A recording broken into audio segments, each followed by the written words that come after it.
Welcome to the MMHP in the 989. Channeling all styles and eras of Michigan music history from the city by the bay. And now, here's your host, Scott Baker. And we're back here for part 2 with the Gilmour Brothers. We want to thank them for coming in here, and all of them took their time from out of state and made sure that they all gathered together for a mini reunion with us. Since part 1's been released, it ended up being a really huge success for us at the podcast, and there's a reason for it. The Gilmour Brothers are a really great name that went on to do some successful ventures, and part 2 here is actually how they formed the Gilmour Brothers part of all their history here, and it starts with Eddie and the Eat-Outs and goes right into the Gilmour Brothers, and we can't thank them enough. So here's to them, and thank you listeners for digging into this show. Enjoy part 2 with the MMHP and the 989. Well, how did you guys get connected with the owner of the Holiday Inn in Bay City? Yes, Gary, you mentioned you wanted to talk about Eddie. Eddie, yes, and the Eat-Outs. Eddie happened by accident, and then subsequently the Gilmour Brothers actually kind of started as a joke. Yeah, it was. A friend of mine and I threw a party, and we were living in Saginaw, and we wanted to throw a big special party. And so I knew that John's brother Greg Gilmour, and a friend of his, did this little act where they did a 50s routine, okay? And so I called Greg and I said, would you guys come and play at our party? And the other guy... it was kind of like ShaNaNa. It was only two guys and a little rougher. Was it Jerry Light? Yeah. Jerry Light. It was the other Jerry, yeah. And so Greg told me that the other guy couldn't make it. So he said, so if you want to have it at your party, you're going to have to do it with me. You're the Eat-Outs. So I became the other guy. And we did the party, okay? And we just, it was just a one-off because later on I looked a lot different, but I've seen pictures of that party and I looked like I did a Buddy Holly kind of thing. Yeah. But later on we really went off the rails. And Greg was the greased down. Yeah. Looked like he just got out of the penitentiary. And he eventually totally influenced me in his, Yeah, you ended up being grubbier than him. Yeah. So one night we had gone out to the Bay City Holiday Inn, and Pat and Sandy McGuinn were playing in the lounge. Mm-hmm. And we knew Pat and Sandy. And I don't know how it happened. I always blame John for setting us up. Well, I remember, because they asked me to come up and play. I played with them, played mandolin or something. And then Pat said something like, we have some special guests in the house. That's right. Eddie and the Eat-Outs, and Greg and I are sitting totally unawares. We're sitting there at the table just watching the show. Because he goes at the party. Eddie and the Eat-Outs. And we look at each other. So what we did was, and it was actually, you know how everything starts kind of high and then it just goes downhill from there? This was the peak for Eddie and the Eat-Outs. Greg and I both stood up at the table, took off our shirts, rolled up our T-shirts, dumped combs in our beer, slicked back our hair, and became Eddie and the Eat-Outs, and went up on stage and did our set. Yeah. And everybody was like, what's this? Came out of the audience and did this. They loved it. It went crazy. But the crazy thing was, Wolf happened to be sitting in the back of the room in the dark. Nobody even knew. And he was checking the whole thing out. Watching it. So after the gig, Pat McGuinn says to us, if you guys added some other songs to this, you could actually have a gig here. So we thought, well, maybe we could do that. So at this time, John had already opened a music store in Bridgeport, Gilmour Brothers Music. He was running in Bridgeport. And Greg and I, who were not the businessmen of the group, never did anything like that. We go to Bay City to the conference room in the Holiday Inn and sit down with Wolf Heflin, and we're going to discuss what kind of deal we can work out to have a gig. Okay. And if you want two guys you don't want negotiating for you Those two. about anything, it'd be those two yahoos. So Greg is sitting at the table with me, and Wolf, he's like, well, so, what do you want? And Greg's thinking he'd do it for beer. Greg would have done it for beer and maybe a fish dinner every week. Right. Sure, he would've. And I said, $500. Which was about twice what Sandy and Pat and Sandy were getting. And Greg literally slid half under the table at that point because he was scared that Wolf was going to come Get mad. and grab us by the collars and throw us out. And Wolf goes, okay, I'll give you 2 weeks. We'll see how it goes. And he says, "Can you start Tuesday?" I Can you think. start Tuesday? And this was on Saturday, right? Something like that. Yeah. So then we go back to Bridgeport and tell John, who has absolutely no idea what we've just done. I didn't even know there was a meeting. I never heard of any of this. Yeah. Totally. We walk in and say, we got a gig on Tuesday, 5 nights a week at the Bay City Holiday Inn. We got to learn a bunch of songs. Yeah. And we didn't know, so you guys knew enough to do. We figured out, here's what we'll do. They actually wanted 4 sets. Remember that? We did 4 sets. I know it. Starting like at 7. Believe me, we did 4 sets. Yeah. So we yes. figured all we got to do is 3 because the 4th set people are all drunk and you can repeat. And that was Eddie. Nobody knows. That was Eddie anyway. So we thought, here's He what we'll didn't do. That can be 1 set, Eddie Needhouse. Yeah.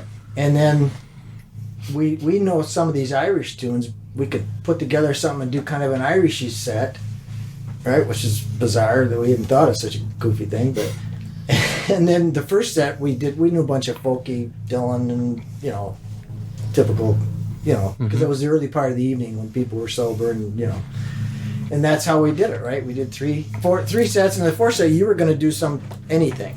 But the thing on top of it was, because you were running this music store, you said, I can only come on Friday and Saturday. Right. And it was Tuesday, Wednesday, Thursday, Friday, and Saturday.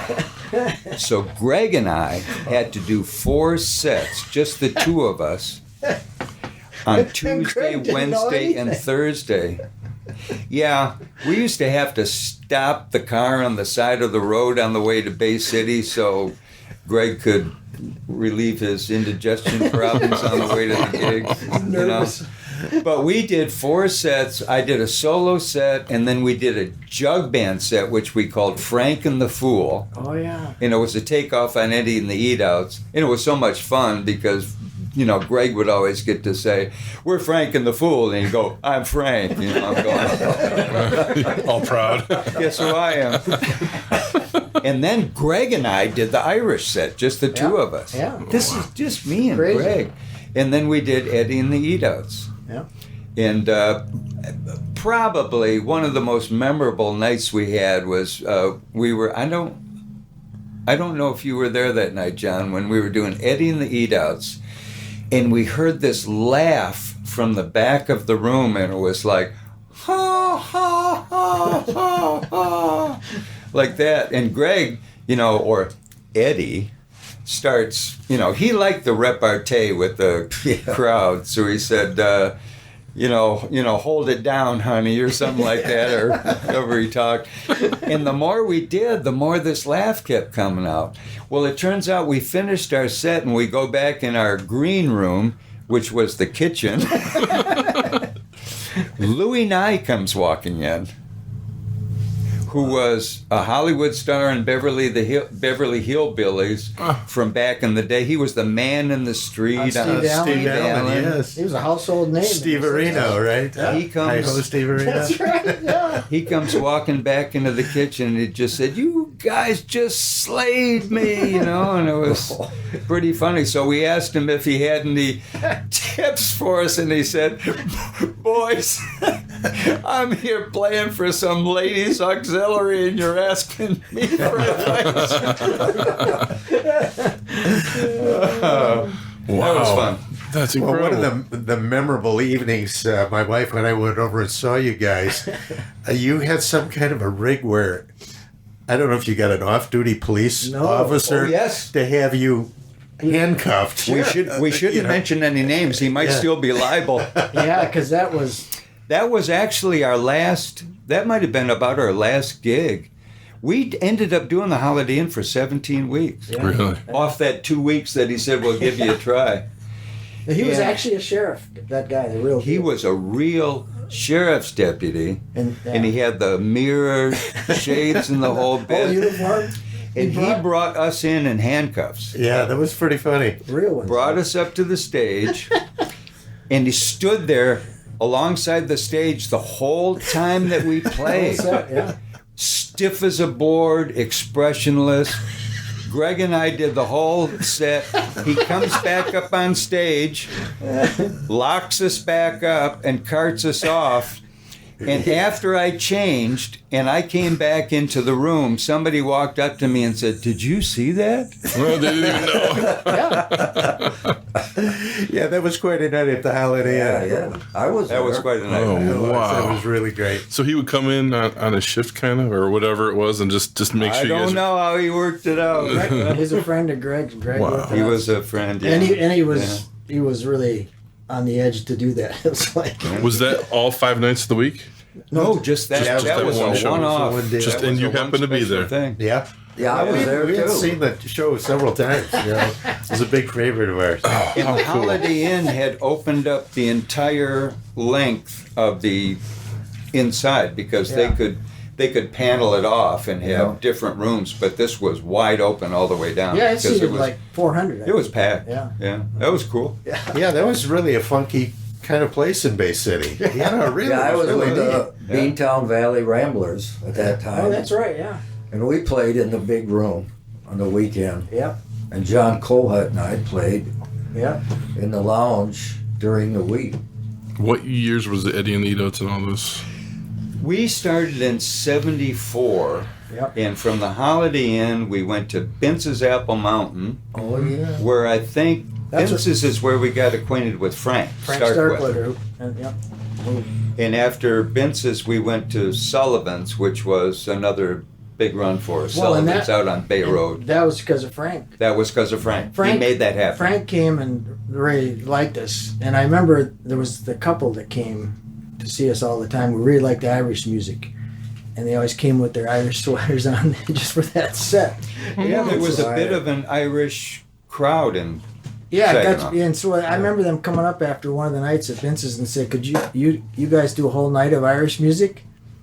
And I said, "Sure," which of course we couldn't, but Wow. They I said, why? He said- ran a store or something, didn't they? yeah, something, yeah. They sold Irish woolen sweaters and Yep, and they were friends with Jim Sullivan, who was putting together Sullivan's Restaurant at that time, and so then Frank took upon himself to work that all out, and we ended up going over to meet with him, Jim, and we kind of auditioned, I think, didn't we? Yeah, and I think we killed Eddie after Bince's, and Yeah. it was only the Gilmour Brothers at Sullivan's. Yeah, right. It total change. Yeah. Yeah, but that came from that. So, and Sullivan's had never had music before. That was totally an experiment. Frank talked him into it and said it would be good for your business. Yeah, and it was packed every time I went. But they did that for a couple of years. Yeah, we altogether. started in their pub upstairs, and then they sent us downstairs and opened up that whole banquet room. So that's how we became an Irish band, the Gilmour Brothers. That was really the beginning of the Gilmour Brothers as a real thing. And we always laughed about it. We said, we played Irish music because that's what, they said, "Can you play Irish music?" We said, "Sure." I said, if it had been a Lithuanian restaurant, we'd have been a Lithuanian band. I mean, seriously, right? Because you want Irish? Yeah, no problem. Do what you have to do. Yeah. We just had to come up with 3 sets, which wasn't a problem. And then that's when Andy Rogers really started playing with I us. was going to just ask you about that because Andy forwarded me some photos for their podcast that had you guys in it for the brothers, and he said Yep. it was some cool footage, some cool pictures. So Yeah, so he became the fourth brother. Yeah, Andy became a real integral. And we traveled part all of the over, show. playing out east and in Canada, and all over. Yeah, Gilmour Brothers had some nice gigs. We did A lot of big festivals. And the Festival of Friends up in Hamilton, Ontario, and we were the only American group invited to that particular and that's festival. the biggest festival in Canada. Yeah, that was a big. And it was really, I remember playing that afternoon, and right after us was Stan Rogers. First time I ever saw Stan Rogers. And later on the bill that night, first time I'd ever heard of Bruce Cockburn. Bruce Cockburn was on And that I didn't too. stay to see him, but it made me, when I came back, then I got an album, his first American album, and went, oh, whoa. And Where was this at? And Canada. Hamilton, Ontario. North of Niagara Okay. Falls, Hamilton. Ontario. That's a big festival. And it was cool to play that, you know. And we did Yeah. a bunch of them. And Greg saved Noel Harrison's guitar in the parking lot. That's right, yeah. No, we had a lot of adventures with all these guys. We did the Brandywine Festival out in Pennsylvania, Mm-hmm. and We played in Canada, played in Toronto. And, Battleground over in Indiana. yeah, we were on, besides we did 3 albums, and then we were on, I think, 4 more that I know of, where they did compilations, you know, that kind of thing. And we were on public radio and television both quite a bit. Here's a little tidbit. Your first album was the biggest selling album at Black Kettle Records in Bay City. Is that right? Is that every picture tells a story? Yeah. Did you spin it every day while you were working there? And people come and go, I want what's on? They just played all the time. It sold, actually, because Billy Thomas, who you know, Right. friend in Detroit that I worked for a time, distributed. He was connected with distribution, and it went all over, you know, independent labels. It was like when Rounder and all those kind of labels were getting going, and then that, because of that, it went. We met I met a guy that had bought our album in Scotland, and a guy who bought it in Paris. So it got to Europe somehow. This is before internet. Yeah. Yeah. So it was. So were you on Rounder Records? Or No, what? no. Okay. But it was an independent label Yeah. like that. No, actually, we created a label called Michigan Archives that Mike ran, and he recorded other people that ultimately sold a couple of those albums off. Yeah, my cool thing was producing an album for Tracy Schwartz, which was a fiddle instruction album. And Tracy, of course, was a member of the New Law City Ramblers. And he wanted to do a fiddle instruction album, so we produced that. We went down to Brighton and did that. Yep. He might have set up that recording. Old Homestead. himself. Old Homestead, yeah. Yeah, and so we went down there and we got the whole thing done. I remember playing with Tracy, and he had me do the guitar part on one of the fiddle songs he was doing. And I'm just a kid, and I played rock and roll, and and I'm playing the chord, and I go from the G, I go down to the F, okay? And he goes, stop. He said, you play a mountain C. You don't go to the F. Yeah, he played old timey. So he showed me what's what. So I straightened up my act and we got through that. But the coolest thing was that when we finished that album, I think Tracy was, rightly so, he was really wanted to make sure that he got the right distribution for it. Because we had limited resources. So, long story short, I ended up being on the phone with Mo Ash in New York. Wow. Folkways, Right. New York. Yeah. And worked out the deal for Folkways to take over Tracy's album. Really? So I have actually produced an album on Folkways Records. Man. But Yeah, Tracy that's got to be a close friend. He came many times and stayed at our house a lot of times. Yeah. A lot of the big folkies. Yeah. And because we did that in Wisconsin, too. We had a lot of concerts. Doesn't Chuck Mitchell live up there somewhere? Yeah, he lives about half an hour from me. Always has. Where did you guys record these things? With Danny Dallas. Okay, so you went right back to Detroit again? Yeah, we did Every Picture Tells a Story, and we did A Good Tune is a Good Tune, both with Danny. Yeah, the third album was live. The third was live at Irish Fest. They do an Irish Fest in Milwaukee, Wisconsin. That's the biggest Irish fest in the world. Big event. Yeah, it's huge. And we recorded a live album there that was graciously recorded by Wisconsin Public Radio. Yeah, and they let us do it, so. They recorded the concert, and it was good quality. We released it as a live at Irish Fest. Are those albums still available? Can you get them on the internet, or where? Well, we did a compilation CD that has a bunch of stuff from all 3 of them. That's, Is that it? I think that's the most recent one. Yeah. That's a pretty good product. Yeah, it's good representation of Yeah. over the years. Is this on that label still? So you still got the label, or No, we No? just make them ourselves if anybody asks for them. Yeah. right on. So do you still own the masters to that label you ran? Still producing records, huh? Yeah. Pretty low budget operation. No, I think because the other album we had was Dulcimer Fair that we recorded, Yeah, And that that's was sold. Jay Leibowitz and Leo Kretzner, and that was and that's still for sale. But you sold that. yeah. Did back you then. keep the masters to these? Are they locked up somewhere for all these records and labels things, or how did that roll? No. There's a story. Here's a story. No idea. No idea where they're I at. mean, they might be. I kept looking in my closet. And what's in that box? There might be that box. Yeah. So what's the Mountain C?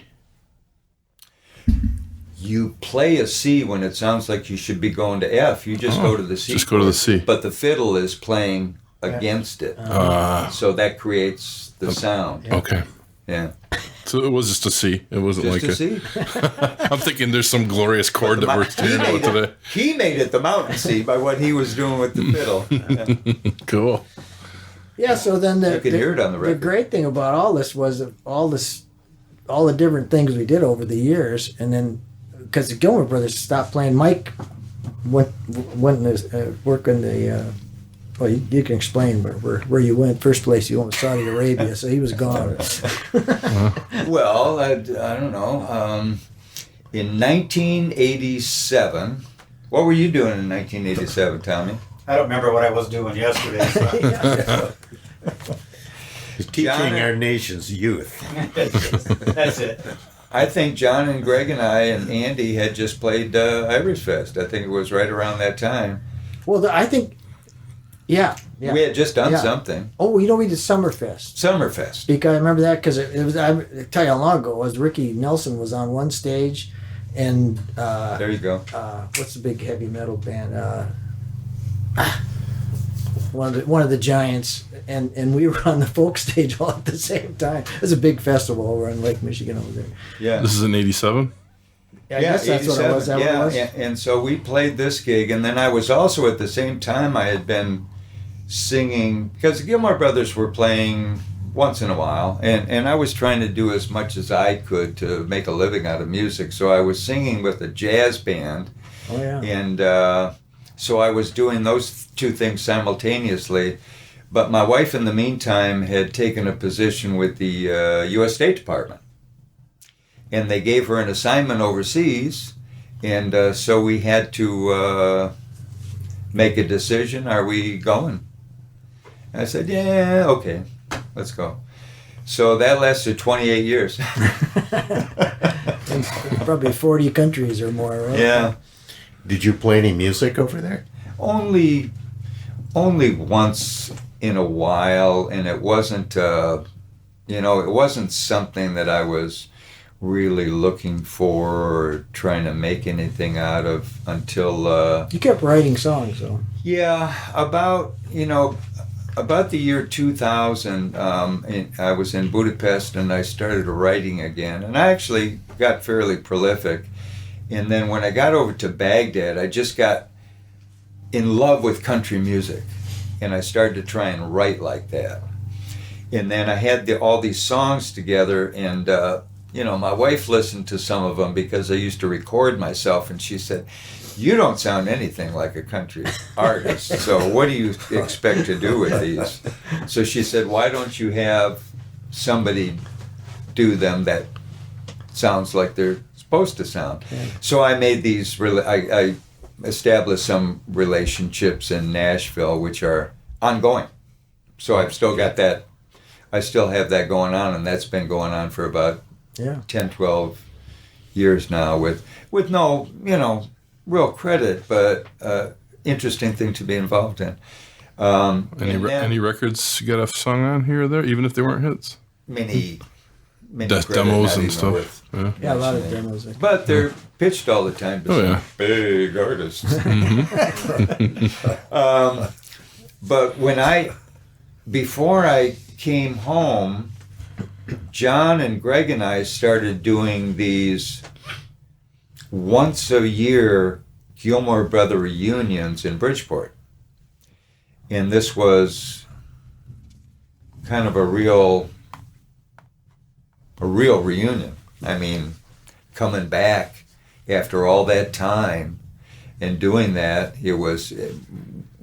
we must have done the first one in what, maybe 2015, I think it was. Yeah. And because we'd always had people always getting a hold of us on Facebook and all kinds of things. When you guys gonna play again? And then what was really cool was we started calling it Gilmour Brothers and Friends. And we did this once a year gig at the Green Acres Golf Club in Bridgeport in their restaurant. And we started calling it Gilmour Brothers and Friends. And we had George Heriter would come out, our old friend Larry Hadsell, who's a good old wonderful singer, songwriter, guitarist, fiddler. Cher came out and joined us. Tom was a regular get-together, which was the first time that we really played music together, All that time. forever. Yeah. Fred came out and joined us. My brother Dave, who he's another brother that had been on the album playing a little bit.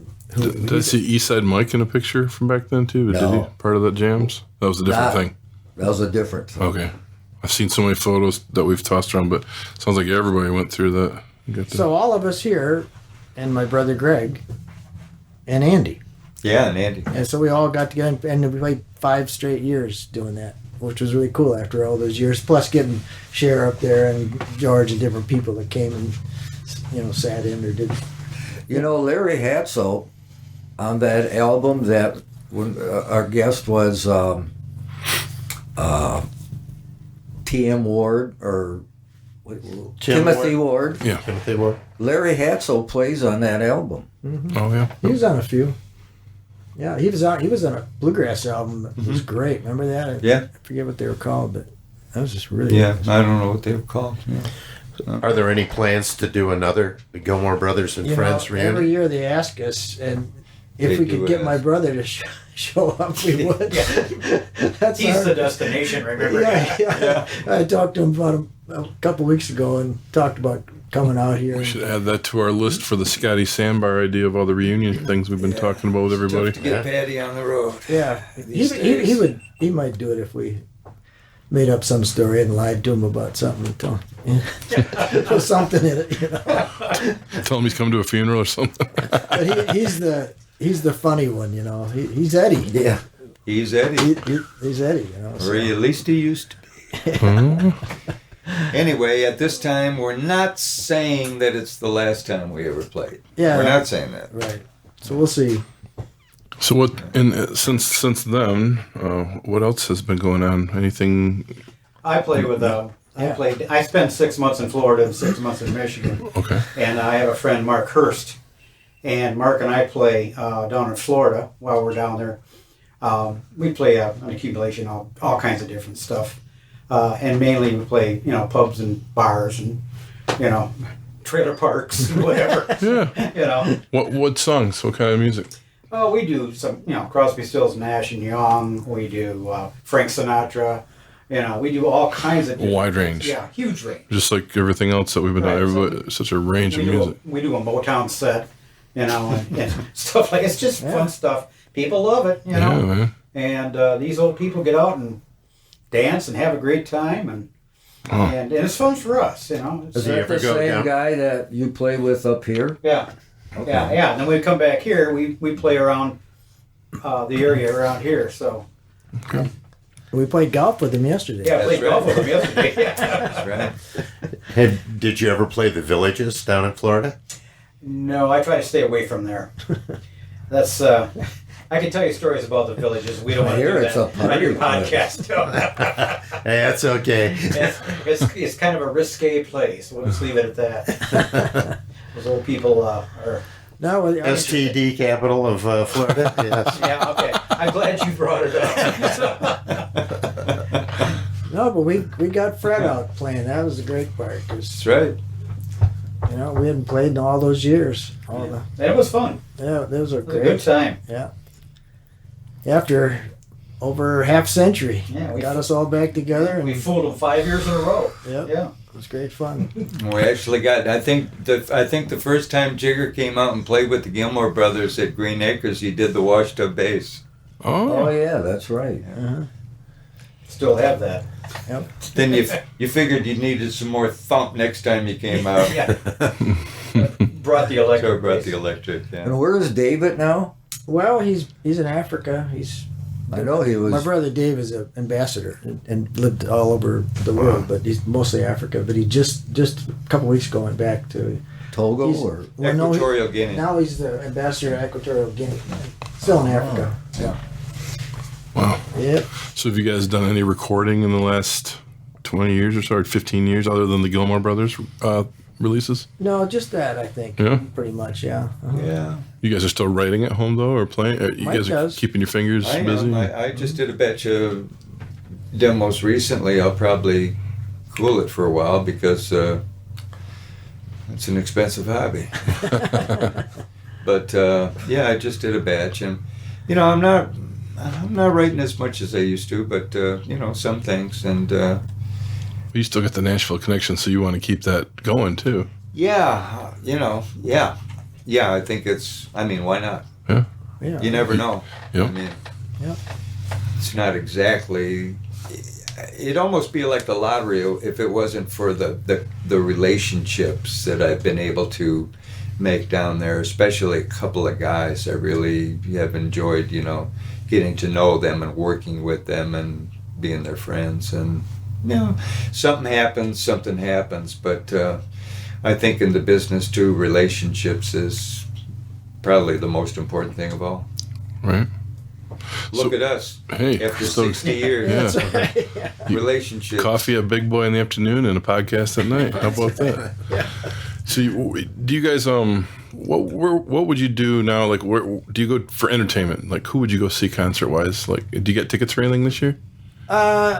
Yeah, where I live in Wisconsin. Yeah. Up, and there's a lot of stuff going on there all the time. In fact, the city we live outside of Appleton has something called a Mile of Music that's become a massive thing where groups come from all over the country to play there for a week live.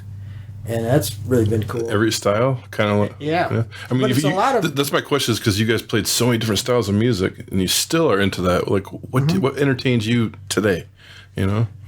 Something I have never heard before. Something different, just to get something different. That's how Fred is. Fred's like, give me something different. Yeah, I don't even listen to the radio because it's just, Yeah.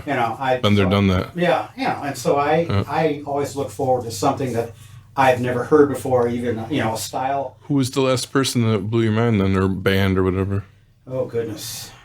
Opened up your eyes, maybe. I think the last thing that I really appreciated was just before John Prine had passed, and I was starting to get into him again. Oh, really? Okay. Yeah, and other than that, I have a tendency just to listen. I don't really pay attention to who the artist is. Right. I just listen to the music, Right. and enjoy it. And being a former band director, I'm analyzing it Oh, constantly. completely. Your ears are different. Yes. Yeah. That's right. What about you? After Baghdad, I don't like to go out in crowds and live and stuff like that much anymore. But I do listen, and I like to listen to different music. And I'm so bad with Names. Yeah, I'm so bad with names or remembering. I know as far as rock goes, I was always a Byrds, REM, Tom Petty kind of guy that really floated my boat. And of course, I always liked the Beatles and the Stones and that kind of thing. But more recently, who have I listened to that made any sense to me lately? Do you listen to a lot of country to keep up with what's going on in country? So when you're writing, you can be attuned to their. Well, I don't want to get anybody bent out of shape about that, but country's changed so much. Well, I'll tell you, we had a country artist on here not too long ago, and she definitely laid into how shitty she believes it is. So Country's not what it was, and what's funny is like I enjoy what they now call the classic country style, but it's almost like early rock and roll too. yeah, But it seems like rock and roll is more receptive to cycles. in countries not. They grab onto the coattails of something else and take Yeah, it. and it's Yeah. I don't want to go there, but I don't so much like modern country, but I really like classic country, like George Jones. Just Johnny he Cash. stopped loving her today. Yeah, I mean, and I could listen to that right now, and that would float my boat. As far as any kind of contemporary music, I don't know. Nothing really right now. I'm off that top I'm of your sure head. there's something, but, Yeah. no, but nothing that really. So, do you have tickets for any shows this year?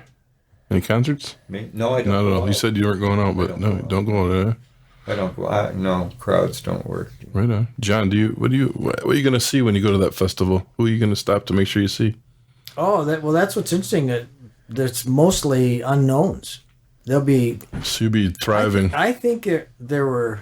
I forget how many hundred performers there were, or groups. They come from all over the country, and it's really neat because the people get discovered. Right. That's indie kind of stuff, and a lot of acoustic oriented stuff. You came 3 or 4 years ago, Yeah. and for one day there or 2 days. We saw the Temps. And then we saw Saw the Temptations Temps that in a night, yeah. concert at night. That was pretty cool. That was cool. Didn't you see the Stones a couple years ago? Yeah, and I saw them in '66 too. Right. I saw the Beatles when they came. Nice. That's right. Yeah, I saw a lot of those bands back in that era. Being in Wisconsin, you get Summerfest, which is probably the biggest of the. I mean, Yeah. outside of Bonnaroo and all those other things. That's a big one. That was long before all that was Summerfest. The 3 or 4 days they do that out there. Right. Yeah, and that's the Gilmour Brothers played that one time. But yeah, I've been to that a few times. In fact, my son and I went down there and saw Dylan and Paul Simon play together a few years back. Whoa. That was pretty cool. Whoa. They played together. Whoa. So being we're a Michigan podcast thing, I want to ask you guys, all the years of playing, all the styles of music you guys did, who'd you share the stage with? I mean, you've mentioned a few names, Amboy Dukes and stuff, or Dick Wagner or whatever, but who'd you share the stage with that people might not know about or remember, or even that just blew your mind, even if they do know them, just your favorite memories of, oh man, we shared the stage with this band from Michigan and we'll never forget it. Jigger. there was a lot of them, Anybody? actually, but No, I'm trying to think. I always liked Bobby Riggs and the Chevelles, so Oh yeah? and Donnie Hartman was lead guitar player Yeah. for them, and Donnie and I got to be good friends. We played the Armory with Yeah, them. and played the Armory with them, and I later on we have this thing we go to every year. It's called Band Camp. It's up in Rogers City, and what it is they rent this old labor camp where they were building I-75 back in the 50s. They had this big labor camp where everybody stayed, and we rent that. And for 3 days, there's all these musicians kind of just come, and we play music for 3 days in a row. And Donnie Hartman used to come all the time, and Donnie and I used to sit and reminisce and have a good time. And It's Bobby Riggs' birthday today too. is it really? Yeah. yeah, they're there. Yeah, enjoy an adult beverage or two, and Right. and just talk over the good times, and when we used to play and have a good rock and roll time, which which he's still an amazing guitar player. Right on. Oh, I love, Donnie's. I spent 3 years with Wagner at the studio, so those guys were in. They did their little Frost reunion during that, recorded that bonus song that they did at the show. It was great to get to know those guys and spend some time with them. Yeah, Dick Wagner actually, when he had the Bossman, the bass player Lana Reinecke lived across the street from him, and they used to but they rehearsed in Lanny's basement. Right? So that's how I first met Dick Wagner. Wow. And Pete, what was Pete? Woodman, Woodman. Woodman, yeah. Yeah. Susie. Had no fingers Yeah. and a drummer. That was pretty decent. Bob Hauser said he used to go over there and borrow them all the sound equipment so they'd have something to use. That's cool. What a story. I used to go see Lanny at Lannyland before he has the stores he moved around to. Right. When I worked at Wagner, I did this promo, and we get some guy in Europe saying, I want to buy the Bossman CD that Dick put out. Hey, everybody there can get autographs? And they'd always say, Scott, you want to go down and see Lanny at the store so we can get an autograph on that, And I get all the guys around until it's done and package it and ship it out. And they love that, and that was cool. Yeah. What Michigan bands did you love sharing the stage with? And the ones that we mentioned are really, the highlights. only ones I remember. I remember playing with the Amboy Dukes at Band Canyon and Grand Funk at the Saginaw Auditorium and those other groups. We were a little bit before festivals, you know, there weren't so much of that going on. I mean, we were aware of other bands in the area, and we would have been contemporary with, I remember when we weren't at the Den, you'd see different names up there, and I remember, the Rationals and the Bells of Rimney and Cherry Slush and all these different Frigid Pink, groups. SRC. So we were contemporaries at that time, and it was really fun. Not that we played with them, but I really have nice memories of seeing MC5 live, of seeing SRC during Hall of the Mountain King live. Actually having heard that in person. That was pretty cool. And not to mention all the other bands that they used to bring into the Y, I mean, Hollies, Simon and Garfunkel. I mean, what a crazy place this was once upon a time. Were you there for that bird show? Gary mentioned the bird show before. I didn't see the birds. I did. I was there. Yeah, that was Bay City? Oh, no, not that one. I saw them at the Den. Yeah, they played at at the Den? Daniel's Den after Band Canyon. Okay. Right. But I remember places that we played, and one of my favorite gigs ever that we did was the Summer of Love concert on Ojibwe Island. Oh, wow. I forgot about that. Oh. Summer of '69, baby. Wow. The Love-In. Yes. I love it. Yeah, we Right. played that. We played that That's concert. right. I can't even That's remember big, who else was there, but Bunch of bands. it was beautiful. Was that with the zoo? Yeah. Well, Okay, I kind of remember It was a stone groove. Probably MC5. Probably Well, Seeger. wasn't I don't know. Yeah. I can't remember his name, but didn't he play like Guru? Yeah, who did? I can't remember if it was Joe Ostrom or something like that. I don't know, but yeah, those were the days. Well, I found out doing the research for what my we next remember book that Rick Stanke and Russ Jackson were the organizers of that. They were part of it for sure. I remember you? that. Is yeah, that right? Well, yeah, because that was a Hamilton Street thing. And Shara Shambo, whatever She happened was to him, there. I don't know, but she has photos. Oh, Wow. I saw them once, and I just thought I'd see them again sometime, but Hope Trouble there's is, not you too know- many close-ups on Tom. yeah, he had his We don't- see-through pants on that day. I remember that. That's a memory I have. I just soon lose. it's a memory a lot of people want to forget. Oh, that's funny. But you know what they say: if you remember the '60s, you weren't there. We were there, yeah. What about you, John? Some of the great memories of sharing the stage with everybody? So many. Yeah. I remember the stuff at Irish Fest was fun because that's the biggest Irish That's festival in true. the world, and we were in the dressing room with, all kinds of. In the Irish world, these people are, Chieftains? yeah, the legends. Yeah, some of the guys, Bothy Band. I mean, all the biggest names. Plus, what was his name? Joe Feeney. Joe Feeney. From the Lawrence Welk Show. We were in the dressing room with him. That's an image I always remember him putting on that green tuxedo. But right? Remember, it was just neat. All those famous, the Clancy brothers, Tommy Wakem and those guys. And then we'd have jam sessions at all these festivals. We played it with everybody. So, it just got to be such a neat. We played with Earl Scruggs. Oh yeah, we played. That's right in Green Bay. We played with Earl. Damn. Andy Scruggs. Yeah, I forgot. That about was, You guys ran the gamut. outside Michigan. This is outstanding. Yeah. Yeah, it was just over. Well, Green Bay was part of Michigan originally. I have the old maps where it That's actually was. right. That's right. Keep a broad mind here.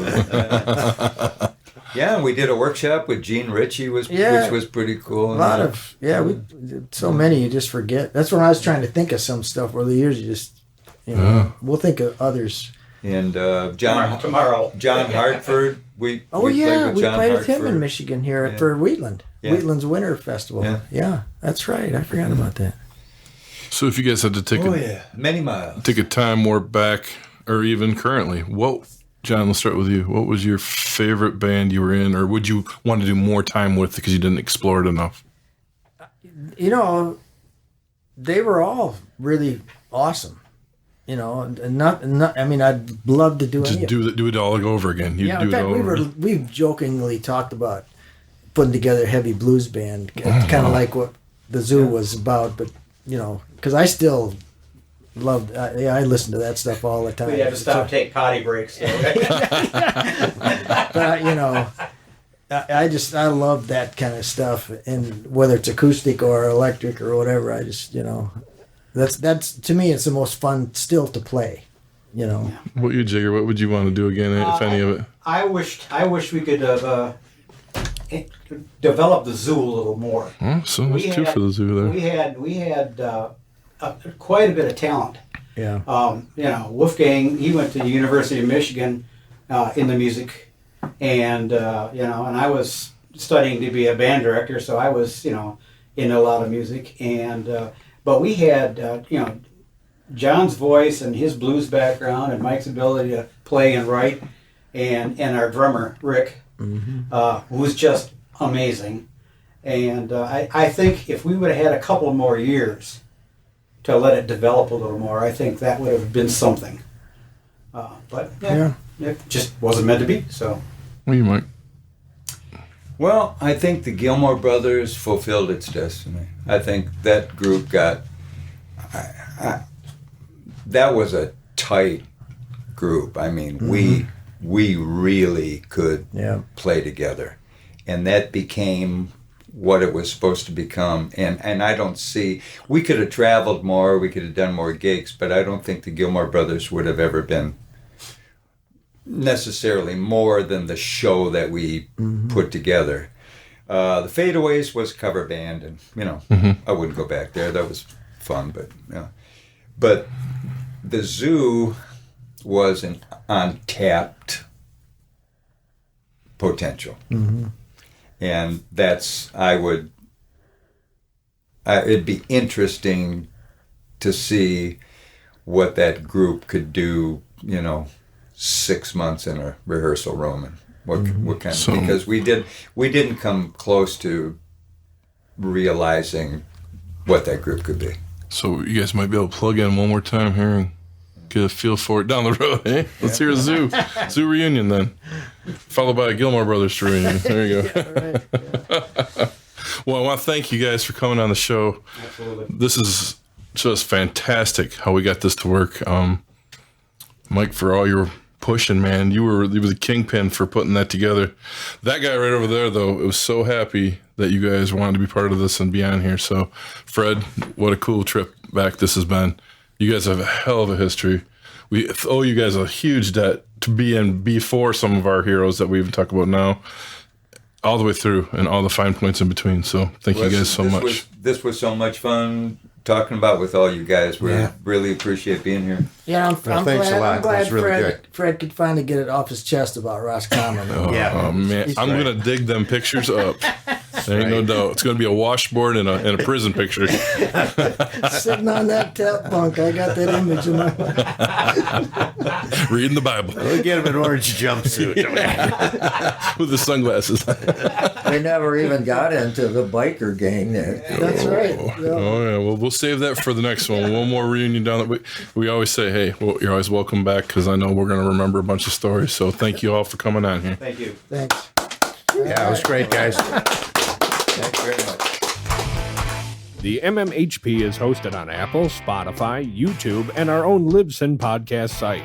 You can also search MMHP989 on Facebook for up-to-the-minute information, as well as both Dr. J and Sir Fred's album picks of the week, posted every weekend. You can connect with Scott on the web at scottbakermusic.com, Dr. J at michiganrockandrolllegends.com, Sir Fred at fredreif.com. Brought to you by Michigan Rock and Roll Legends, located both inside the Bay County Historical Museum on Washington Avenue, as well as Scotty's Sandbar on Evergreen Drive at the Bay City Middle Grounds. On behalf of the hosts, Gary, Dr. J. Johnson, Sir Fred Reif, archivist and videographer Mike Beatty, and myself, this podcast wouldn't be here without Studio 163's Alan Garcia, the voice of MMHP, Mr. Eddie Switek, all of our guests, and you, the listeners. You've been listening to the MMHP and the 989. From all of us